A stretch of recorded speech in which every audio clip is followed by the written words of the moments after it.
Alright mga idol, magandang araw sa ating lahat. Nandito na tayo sa mga Itapabiño Pasay mga idol. Didiretsuhin natin ito mga idol papunta Monumento. At para sa mga oras na ito, ang biyahe natin ay dahan-dahan lang. At patakbo natin ay kailangan sigurado at laging safety, laging safe. Kailangan may safety, tayo, be sure. Mahal natin ng buhay natin mga idol. Ito lang ang puhunan natin sa araw-araw. Kaya ingatan natin ang sarili natin at ang ingatan rin natin pagdadrive ng motor. Ang sa ganon, pareho kayong ligtas, pareho tayong ligtas, ang motor at ang sakay niya. Alright, tuloy-tuloy tayo mga idol.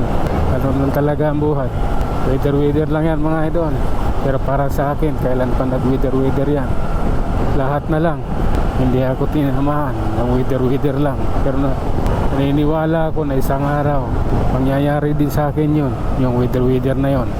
Naniniwala ako mga idol, lahat na nananalig na bukas makalawa tamaan man naman ako ng weather na sinasabi lagi nila. Yung sinasabi nilang weather lang ang buhay, sana isang araw maranasan ko rin. Dahil nakakapagod na rin mga idol. 1995 pa ako dito sa Manila, hanggang ngayon wala pa rin pag-aasinso. Ganon pa man, naniniwala pa rin tayo na bukas makalawa ay magbabago ang takbo ng buhay ko at tatamaan ako ng weather lang. Mahabang panahon na ako nagdasal, mahabang panahon na rin ako nagtiis.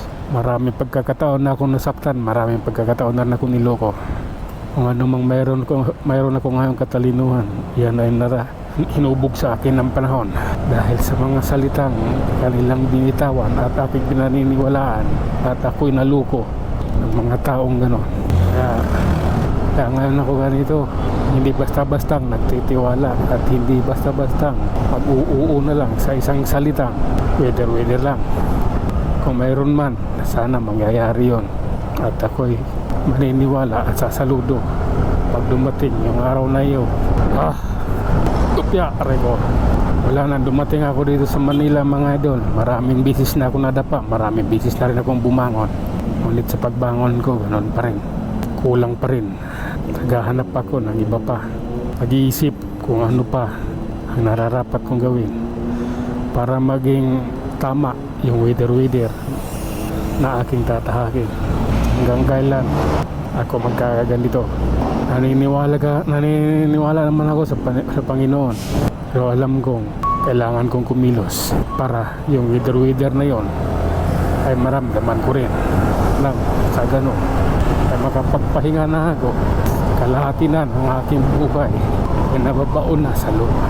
Sana bago dumating yung araw na yon, makatikim na rin tayo na maayos at magkaroon na tayo ng kwenta.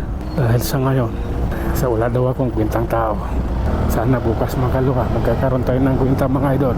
Masakit man ang katotohanan, pero mismong kadugo mo pa ang magsasabi sa'yo na wala kang kwenta. Sakit para sa akin yung mga idol. At bukas makalawa, sasabihin ko sa kanila yun. Pag nangyari na ang gusto kong mangyari, sasabihin ko na sa kanila, ito'y para sa'yo. Galing yan sa walang kwentang tao.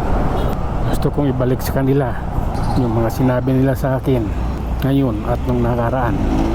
Gusto ko rin maramdaman nila na hindi maganda mapagsalitaan ka ng ganyan o kaya i-post sa social media yung mga salitang masakit para sa iyo, lalong pat kadugo mo siya.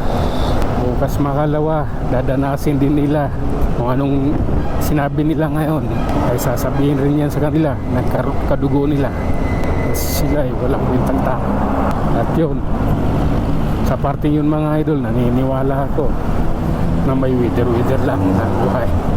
Sa ibang aspito, hindi pa ako naniniwala mga idol. Kailangan ko pang pag-isipan kung talagang may weather sa aspitong yon. Dahil ako, gusto ko rin maranasan yon. Hanggang sa muli mga idol, maraming salamat.